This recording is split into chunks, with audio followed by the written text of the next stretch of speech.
My question is to the Minister representing the Minister for Women.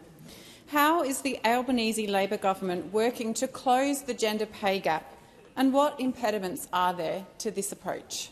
Give the call to the Minister for Infrastructure, Transport, Regional Development and Local Government and the Minister representing the Minister for Women. Thank you very much, Mr Speaker. And can I particularly thank the member for Sturt for her question and for her work in shining a light on how this government is supporting Australian women. And just briefly on indulgence, can I give a hi to Johnny, 11-year-old, who's come up here from Ballarat with his parents because he loves Parliament. So apologies for we're a bit rowdy today. I remind those opposite that women, of course, don't just make up over half of this government. They also make up half of the Australian population. You wouldn't know it quite from looking on that side of the House, though. The release of the latest employer gender pay gap figures from the Workplace Gender Equality Agency reported this morning demonstrate that this work is well and truly bearing fruit. 50% of large employers have an average total remuneration gender pay gap of 11.2, down from 12.1% last year. And 54.7% of large employers have reduced their pay gap in the last year. Across the economy, the ABS gender pay gap has now been brought to a historic low, with the gap being reduced to 11.5%. When we came to government in 2022, it was at 14.2%.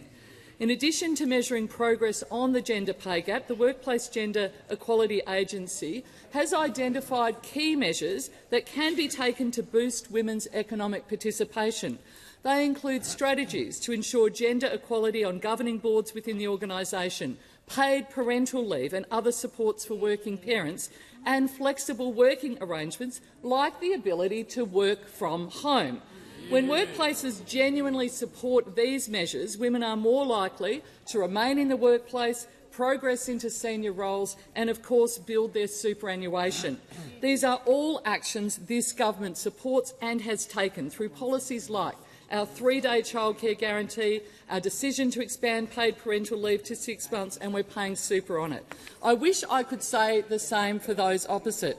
You know how Senator Hume described some of these policies, the work-from-home policy? It was welfare and patronising. In fact, we should actually congratulate Senator Hume because today is the one-year anniversary of the disastrous working-from-home policy proposed by that crack economic team opposite the Leader of the Opposition and Senator Hume. I'm sorry we didn't get you a cake for the anniversary.